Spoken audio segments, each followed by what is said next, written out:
avec le soutien d'Ayeli.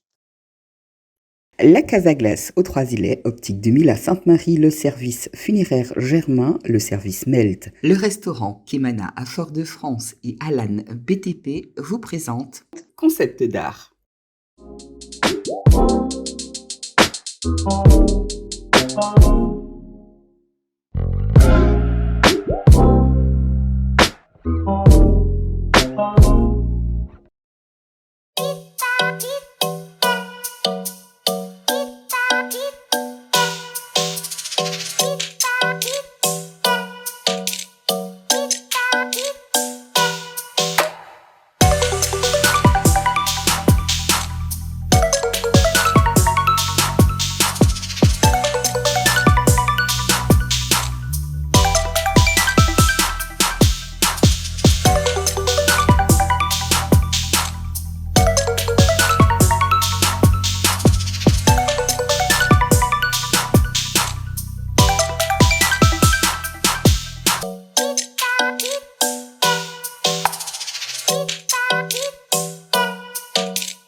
Salut à tous, c'est Concept d'art. Concept d'art aujourd'hui, je me suis rendu dans un studio d'enregistrement. Quelle joie, quel bonheur. Je suis dans le studio de Side. Side, comment va la vie? Comment ça va, Kamel? Très bien, et toi? Ça va tranquillement, bonjour. Concept d'art. Et... j'aime beaucoup, ça veut dire qu'il est réactif. Et justement, je vais te poser cette question puisque nous sommes dans un studio d'enregistrement. Comment définirais-tu ton studio d'enregistrement? Déjà, est-ce qu'il porte un nom? Alors, mon studio s'appelle Factory Maker Studio.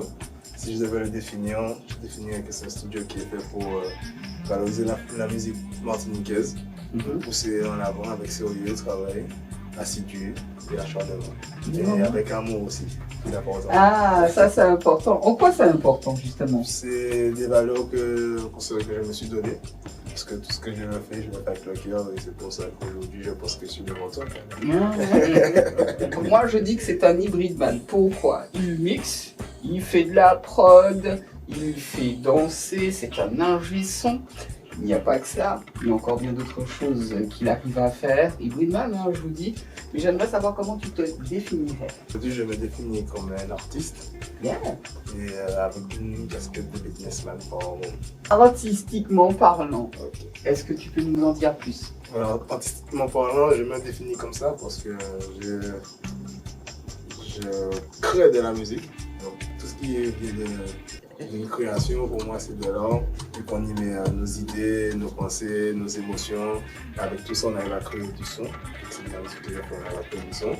Et ça, à ce moment-là, moi, je peux dire que je me définis comme un artiste. Parce que j'essaie de promouvoir mon art, tout simplement. Et la casquette businessman. Casquette businessman, là, ça va arriver quand on va parler d'industrie musicale où il faudra démarcher pour pouvoir avoir des contrats, pour pouvoir avoir ne serait-ce que du matériel ou même avoir des partenaires pour pouvoir faire avancer notre musique parce que malheureusement ou heureusement, on fait de la musique, c'est de l'art. Mais ça ne s'arrête pas qu'à là. Parce que quand on veut commencer à promouvoir notre musique, là, on est obligé de parler un peu business, de parler un peu chiffre et c'est important d'être calé à ce sujet.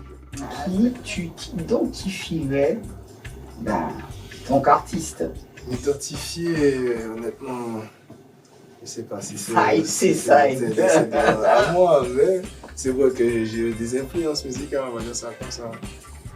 Donne-moi un nom de beatmaker que t'aimes. De beatmaker, je peux citer Metro Booming, je peux citer les Antillais Chapo, Heisenberg, qui est encore comme Zaytoven aussi. C'est des gens, quand j'ai commencé, Youssef Lafia, c'est des beatmakers qui sont essentiellement issus de la musique du rap en Amérique.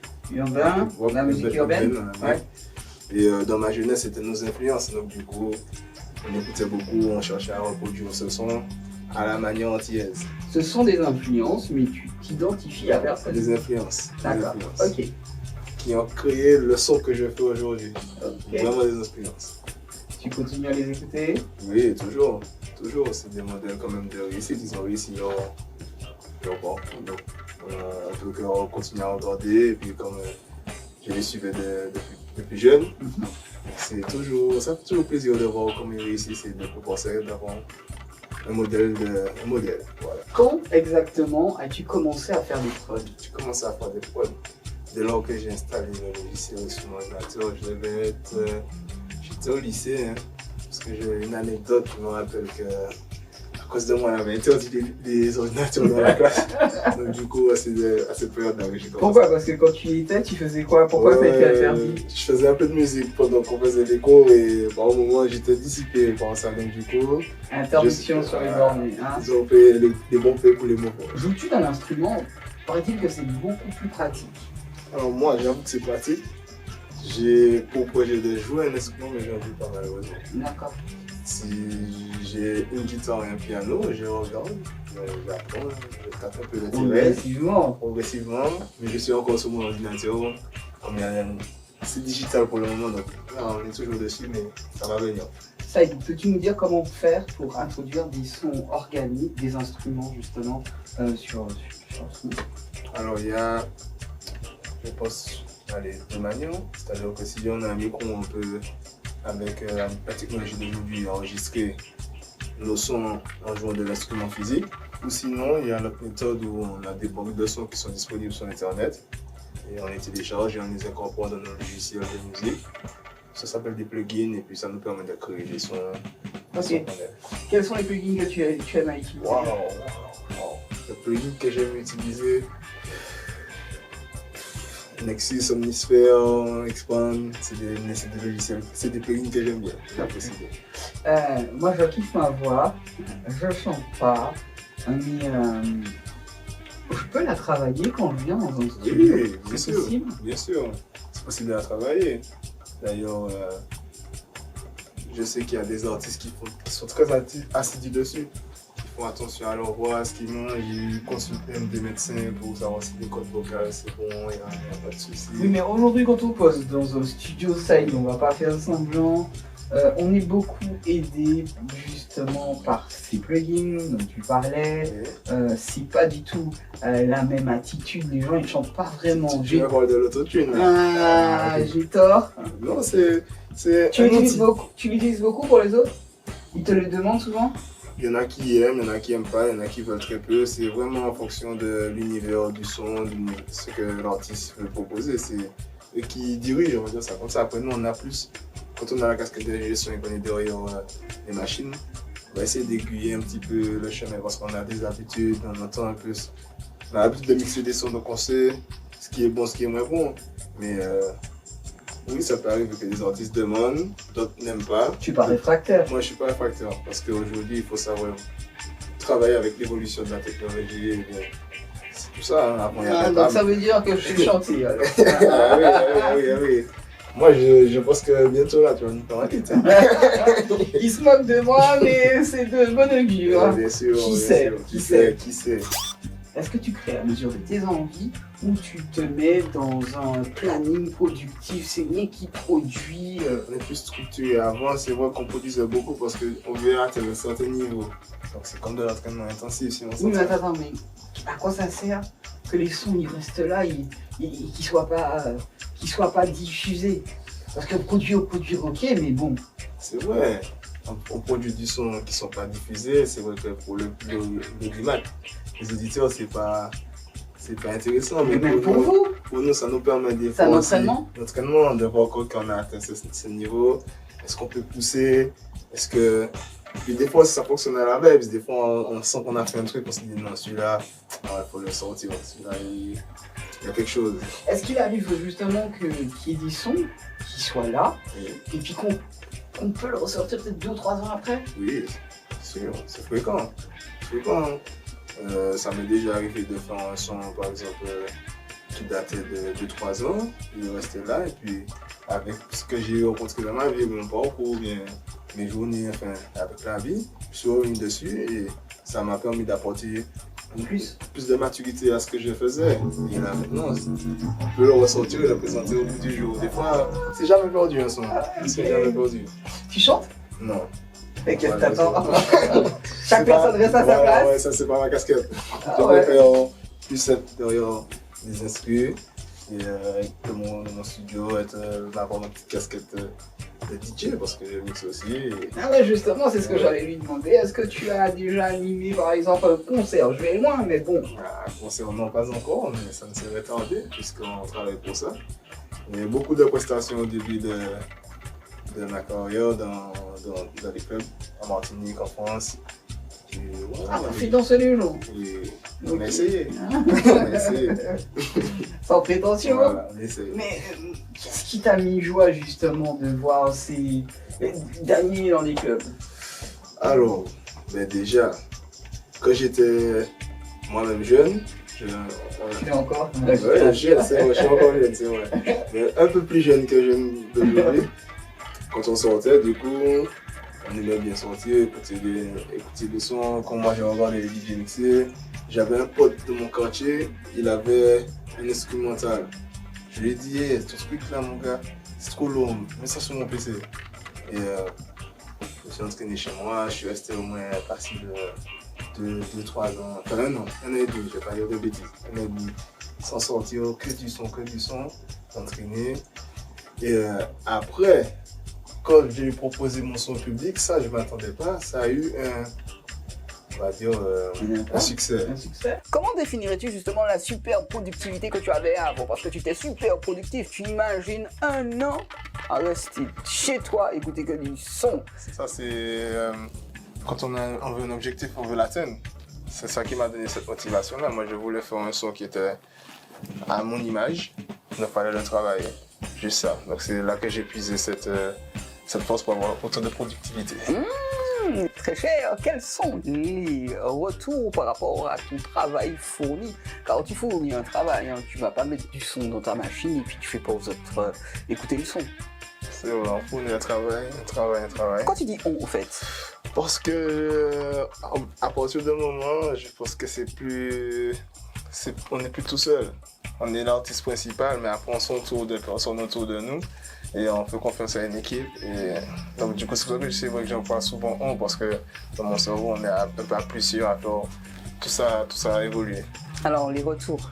Les retours, ben, franchement, je reçois beaucoup.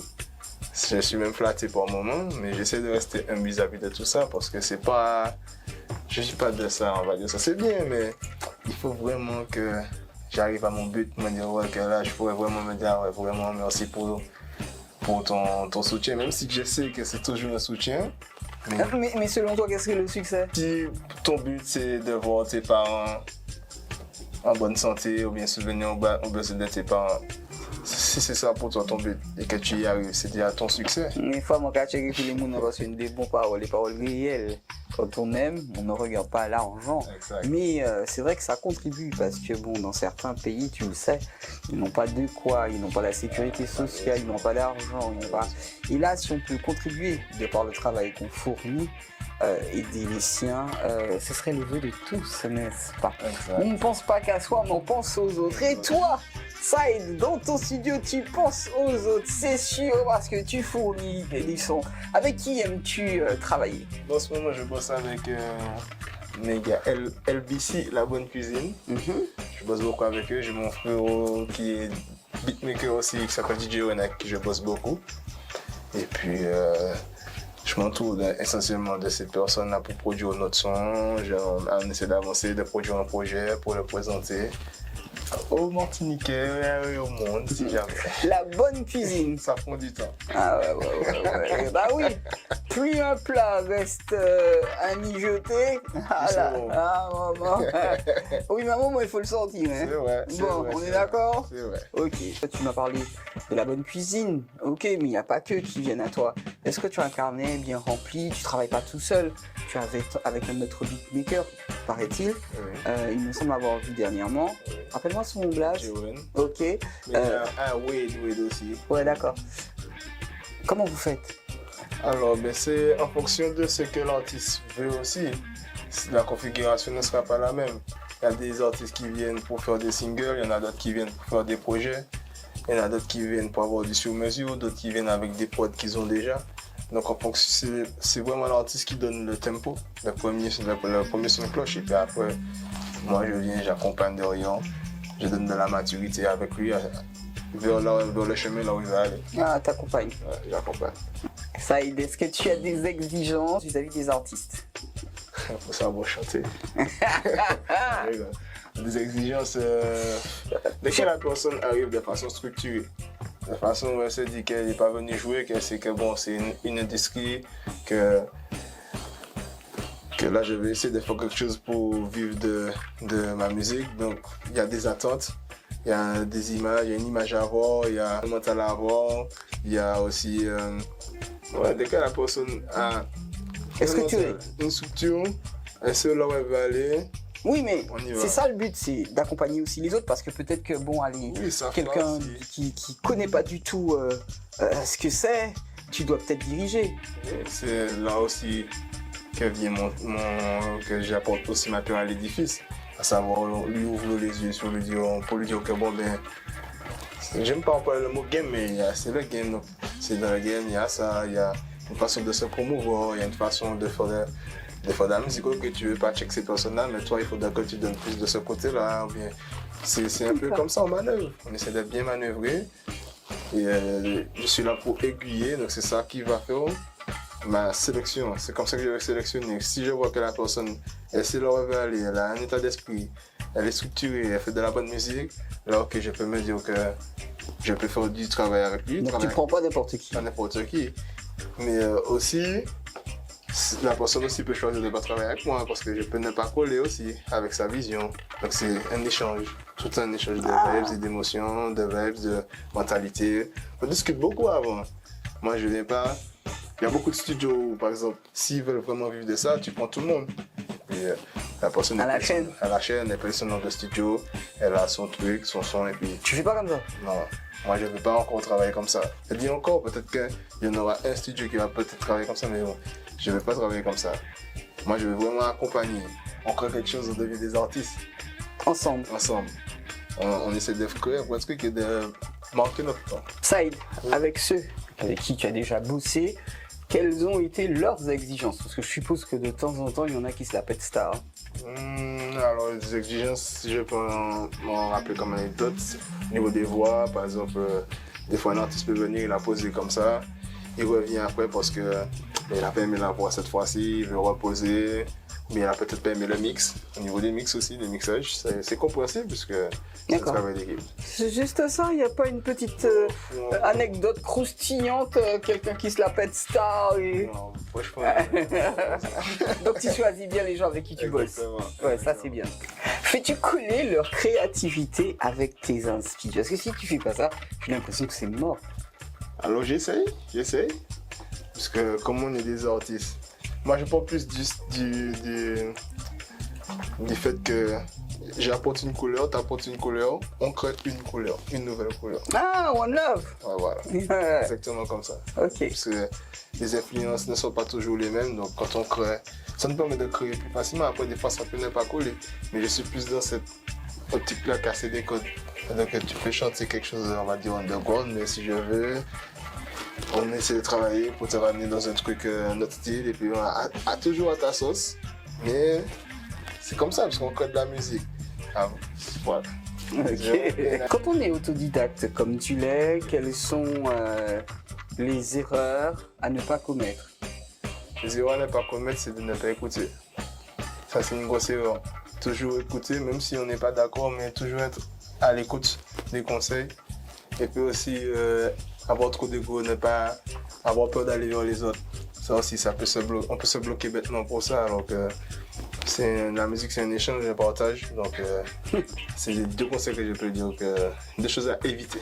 Est-ce qu'il faut que tu vibes avec la personne que tu enregistres et ça te permet de composer? Parce que un beatmaker, ça compose. Est-ce que tu vibes avec les gens? Ouais. C'est même mieux de vibes. Parce que là, on est vraiment, ok, on s'est connecté, vraiment. Quand on vibes ensemble, on s'est connecté, on va créer un vrai truc. Quand ça coince un peu, on va faire du son, mais on va pas faire de la musique. On va faire un bon son, mais on va faire une belle musique. Avec quel artiste accessible tu aurais aimé placer? Ok. Là, tout de suite, là, Alors inaccessible. C'est vrai. En fait, la vie a tellement de surprises que des fois, je peux me réveiller demain, puis quelque chose que je pensais qui était inaccessible devient accessible pour moi. Et donc, c'est pour ça que je me dis, Avec quel artiste alors? je sais pas, peut-être ne serait-ce que chez nous, Kalash, Meryl, les personnes qui sont en train de travailler pour le mouvement, tout simplement, hein. En Martinique, il nous faut connaître, ailleurs. Ils sont pas si inaccessibles plus que ça. Ils ont le cœur ouvert. C'est vrai, C'est tout simplement les gens qui sont autour d'eux. On a aussi ce petit truc où on se dit, bon ben, quand je serai prêt, je vais y aller. Donc pour le moment, quand je vais sentir que je serai prêt, j'irai aussi. D'accord. Ok. Est-ce que tu écoutes la concurrence pour travailler? Non, honnêtement non. Même si on dit qu'il faut écouter la concurrence, mais en fait, j'écoute pas ça d'un concurrent. J'écoute de la musique, c'est tout. C'est juste comme ça. Ah, le bonhomme, il est sage, hein, vous l'aurez constaté. Il écoute de la musique, il n'y a pas de concurrent. On est tous là, il y a de la place pour tout le monde. Pour tout le monde. Travailler dans l'ombre et mettre des artistes en lumière, des fois, c'est pas un petit peu compliqué. Compliqué si on cherche la lumière, enfin si on cherche à briller de façon individuelle. Mais si on est dans un partage, non, on le prend tranquillement, on sait qu'on a aidé notre environnement, oui. Qu'est-ce qui manque au milieu musical ou au milieu beatmaking selon toi? Plus de maisons de disques en Martinique. En Martinique? Oui, plus de maisons de disques indépendantes en Martinique. D'accord, mais sache que la musique, elle voyage. Oui. Aujourd'hui, on est à l'ère d'Internet. Oui. Pourquoi tu veux que ce soit spécifiquement ici et je sais pas moi, peut-être en Guadeloupe, Sainte-Lucie. C'est ça, tu me parles de collaborer avec d'autres. Donc tu peux le faire à distance. On peut le faire à distance, mais l'échange ne sera pas le même. Parce que là, comme on est dans une configuration où je t'envoie ma piste sur Internet, tu m'envoies, donc peut-être que j'ai envie de te dire quelque chose sur l'instant T, mais je ne pourrais pas, ou bien tu ne vas pas le ressentir de la même façon dont j'aimerais, parce qu'il y a la barrière de l'écran. Alors que si on est humainement tous les deux là, et qu'on travaille, on va éviter ce problème-là. Tout ce que je constate avec toi, c'est que le ensemble. Oui, c'est quelque chose qui va toujours revenir chez moi. Parce que c'est quelque chose. J'en fais une de mes valeurs. Voilà. Parce que pour moi, je pense qu'il faut déjà qu'on apprenne à travailler ensemble, à vivre ensemble, pour franchir encore notre palier dans ce qu'on aimerait. Alors, excuse-moi, pour toucher l'univers, mais donne-moi un exemple, hormis le studio, dans ta façon d'être ensemble.